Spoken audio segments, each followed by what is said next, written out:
ನೇರವಾಗಿ ಸವಾಲು ಹಾಕುವಂಥದ್ದು ಏನಂತ ಹೇಳಿದ್ರೆ, ಇವತ್ತು ಅವರಿಗೆ ನಿಜವಾಗಿ ತಾಕತ್ತಿದ್ರೆ, ಅವರಿಗೆ ನಿಜವಾಗಿ ದಮ್ ಇದ್ರೆ, ಅವರಿಗೆ ನಿಜವಾಗಿ ಅವ್ರ ಗಂಡತನ ಇದ್ರೆ ಅವ್ರ ಚುನಾವಣೆಯ ಪ್ರಣಾಳಿಕೆಯಲ್ಲಿ ಹಾಕ್ಬೇಕು. ನಾವು ಸಂವಿಧಾನ ಬದಲಾವಣೆ ಮಾಡ್ತೇವೆ ಅಂತ ಚುನಾವಣಾ ಪ್ರಣಾಳಿಕೆಯಲ್ಲಿ ಹಾಕ್ಬೇಕು. ಅದು ಅವ್ರದ್ದು ತಾಕತ್ತು. ಅವಾಗ ನಾವು ಮಾರಿ ಹಬ್ಬ ಮಾಡ್ತೇವೆ. ಇವತ್ತು ಅನಂತಕುಮಾರ್ ಹೆಗಡೆ ಆತರ ಹೇಳಿಕೊಟ್ಟಿರ್ಬಹುದು. ಅದರ ಹಿಂದೆ ಬಿಜೆಪಿಯ ಹಿಡನ್ ಅಜೆಂಡಾ ಇದೆ. 3 ವರ್ಷ ಪಾರ್ಟಿ ಅಬ್ಸ್ಕ್ಯಾಂಡ್ ಆಗಿದ್ದ. ಈಗ ಎಲೆಕ್ಷನ್ ಬರೋ ಹೊತ್ತಿನಲ್ಲಿ ಯಾವ್ದಾದ್ರೂ ಒಂದು ಇಂಥ ಸಮಸ್ಯೆಯನ್ನ ಜ್ವಲಂತ ಮೇಲೆ ಬಿಟ್ಟು ತನ್ನ ಬೇಳೆ ಬೇಯಿಸ್ಕೊಳ್ಳಕ್ಕಾಗಿ ಇಂಥ ನೀಚ ಮಾತುಗಳನ್ನ ಏನು ತನ್ನ ಪೂರ್ವಾಶ್ರಮದ ಈ ಮನುಸ್ಮೃತಿಯನ್ನ ಬಟ್ಟಿಸಬೇಕನ್ನೋ ಒಂದು ಕೆಟ್ಟ ದುರಾಲೋಚನೆಯಿಂದ ಇಂಥ ಮಾತನ್ನ ಮಾತಾಡ್ತಾನೆ. ಇದು ನಮ್ಮ ಪ್ರಧಾನಿ ಆಗಬೇಕಾದ್ರೆ ಮೂಲ ಪ್ರೇರಣೆ ನನಗೆ ಕಾರಣ ಸಂವಿಧಾನ, ಅಂಬೇಡ್ಕರ್ ಬರೆದ ಸಂವಿಧಾನ ಅಂತ ಹೇಳ್ತಾರೆ. ಅವರ ಪಕ್ಷದೊಳಗೆ ಇದ್ದು ಒಂದು ಸಂಸದಾಗಿ ಸಚಿವರಾಗಿ ನಿರ್ವಹಿಸಿದವರು ಈಗ ಒಂದು ಸ್ಟೇಟ್ಮೆಂಟ್ ಕೊಡುವಾಗ ಪಕ್ಷಕ್ಕೊಂದು ಜವಾಬ್ದಾರಿ ಇರ್ತಾರೆ. ಸಮನ್ವಯ ಸಮಿತಿಯಿಂದ ನಮ್ಮ ಇತ್ತೀಚೆಗೆ ಉತ್ತರ ಕನ್ನಡದ ಸಂಸದ ಅನಂತಕುಮಾರ್ ಹೆಗಡೆ ಏನು ಹೇಳ್ತಾರೆ, ನಾವು 400ಕ್ಕಿಂತ ಹೆಚ್ಚು MP ಸೀಟ್ ಮತ್ತೆ 2/3 ರಾಜ್ಯಸಭೆಯಲ್ಲಿ ಆಯ್ಕೆ ಆದರೆ ಸಂವಿಧಾನವನ್ನು ನಾವು ತಿದ್ದುಪಡಿ ಮಾಡ್ತೇವೆ ಅಂತ ಒಂದು ಹೇಳಿಕೆ ಕೊಟ್ಟಿದ್ರು. ಅಂದರೆ ತುಂಬ ಸರಿ ಅದನ್ನೇ ಪದೇ ಪದೇ ರಿಪೀಟ್ ಮಾಡಿದರು.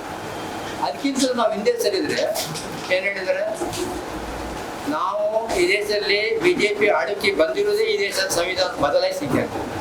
ಈಗ ಹೇಳ್ತಾರೆ ನಾವು ಸಂವಿಧಾನವನ್ನು ತಿದ್ದುಪಡಿ ಮಾಡ್ತೇವೆ ಮೆಜಾರಿಟಿ.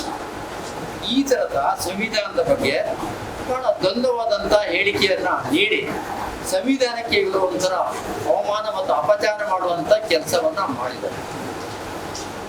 ನಾವು ಹೇಳೋದಾದ್ರೆ ಸಂವಿಧಾನವನ್ನು ಬದಲಾಯಿಸಿದ್ರೆ ಪರ್ಯಾಯ ಏನು? ಸಂವಿಧಾನ ಏನು? ಭಗವದ್ಗೀತೆನ, ಮನುಸ್ಮೃತಿಯ, ರಾಮಾಯಣನ, ಮಹಾಭಾರತನ, ವೇದ ಯಾವುದಂತ ಸ್ವಲ್ಪ ಹೇಳ್ಬೇಕಲ್ಲ. ಇವತ್ತು ಅನಂತಕುಮಾರ್ ಹೆಗಡೆ ಆತರ ಹೇಳಿಕೊಟ್ಟಿರ್ಬಹುದು. ಅದರ ಹಿಂದೆ ಬಿಜೆಪಿಯ ಹಿಡನ್ ಅಜೆಂಡಾ ಇದೆ. ದುರಂತ ಇದು. ಒಬ್ಬ ಉತ್ತರ ಕನ್ನಡದ 6 ಬಾರಿಯ ಸಂಸದ, ಮಾಜಿ ಸಚಿವ ಸಂವಿಧಾನದ ಬಗ್ಗೆ ತನ್ನ ಗೌರವ ಏನಿದೆ ಎಂಬುದನ್ನ ಜಗಜ್ಜಾಹಿರು ಮಾಡಿದಂಗಾಗಿದೆ. ಬಹಳ ಬೇಜಾರಾಗ್ತದೆ. ಈಗ ಆ ಪುಣ್ಯಾತ್ಮ ಇವತ್ತು 6 ಸಲ ಸಂಸದನಾದ ಮೂಲ ಕಾರಣ ಸಂವಿಧಾನನೇ. ಅದು ಪ್ರಜ್ಞೆ ಇಲ್ಲ. ತನ್ನ ನಾಲಿಗೆಯನ್ನ ಯಾವ ರೀತಿ ಹರಿಬಿಡುವುದಂದ್ರೆ, ಸಂವಿಧಾನದ ಬಗ್ಗೆ ಕಿಂಚಿತ್ತಾದರೂ ನಾನು 6 ಸಲ ಸಂಸದನಾಗಿದ್ದೇನೆ, ಅದಕ್ಕೆ ಮೂಲ ಪ್ರೇರಣೆ ಸಂವಿಧಾನ ಅನ್ನೋದು ಮನದಟ್ಟಿದ್ರೆ ಆ ಮಾತನ್ನ ಒಬ್ಬ ಎಂಥ ಮೂರ್ಖನು ಮಾತಾಡುವಂಥದ್ದಲ್ಲ ಇದು.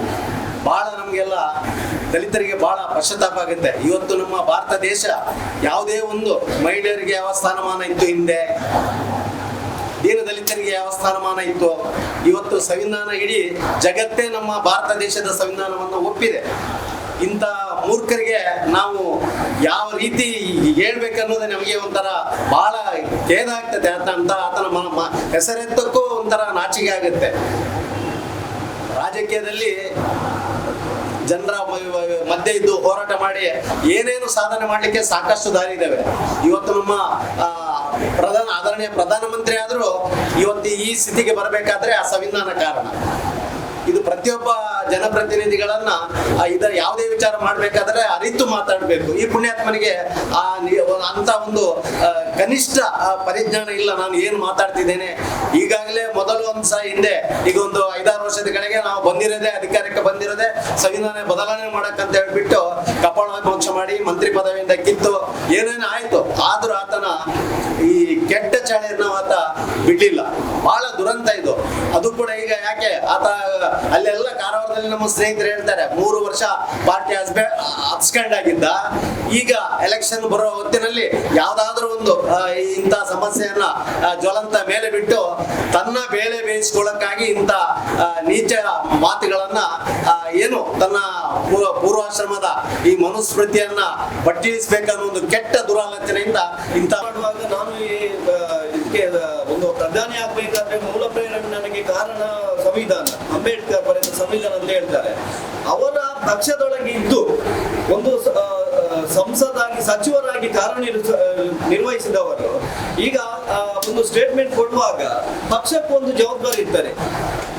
ಅವರು ಮೂಲೆ ಗುಂಪು ಆಗ್ತಾರೆ ಸರ್, ಯಾಕಂದ್ರೆ ಅವರಿಗೆ ನೆಕ್ಸ್ಟ್ ಸೀಟ್ ಸಿಗಬಹುದು ಅಥವಾ ಕಾರ್ಯಕರ್ತರ ಮೂಲೆ ಗುಂಪು ಮಾಡಿರ್ಬೋದು. ಅದು ಅವರ ಈ ಹೇಳಿಕೆಯಿಂದ ಮೂಲೆ ಗುಂಪು ಆದದ್ದಲ್ಲ, ಯಾಕಂದ್ರೆ ಅಲ್ಲಿ ಅಭಿವೃದ್ಧಿ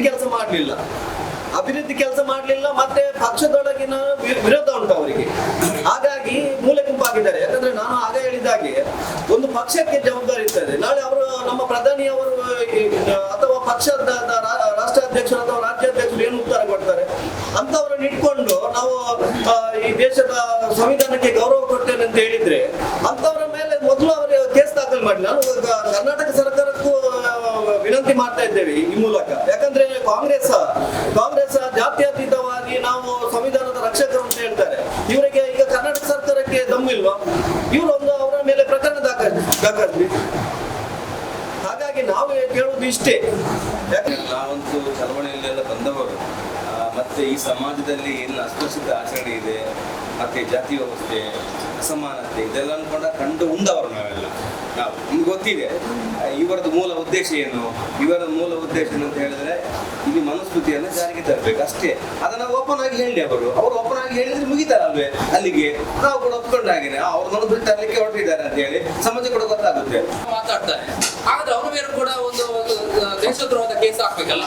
ಮಾತ್ರ ಅಲ್ಲ, ನಾನು ಅನಂತಕುಮಾರ ಹೆಗ್ಡೆ ಹಾಗೂ ಬಿಜೆಪಿ ಪಕ್ಷದ ಎಲ್ಲರಿಗೂ ಅಲ್ಲ ಪ್ರಮುಖ ರಾಷ್ಟ್ರೀಯ ಮುಖಂಡರಿಗೆ ನಾವು ಹೇಳುವಂತ, ಅದೇ ರೀತಿ ಪ್ರಧಾನಮಂತ್ರಿಯಾಗಿ ನಾವು ನೇರವಾಗಿ ಸವಾಲು ಹಾಕುವಂತ ಏನಂತ ಹೇಳಿದ್ರೆ, ಇವತ್ತು ಅವರಿಗೆ ನಿಜವಾಗಿ ತಾಕತ್ತಿದ್ರೆ, ಅವರಿಗೆ ನಿಜವಾಗಿ ದಮ್ಮಿದ್ರೆ, ಅವರಿಗೆ ನಿಜವಾಗಿ ಅವ್ರ ಗಂಡತನ ಇದ್ರೆ ಅವ್ರ ಚುನಾವಣೆಯ ಪ್ರಣಾಳಿಕೆಯಲ್ಲಿ ಹಾಕ್ಬೇಕು.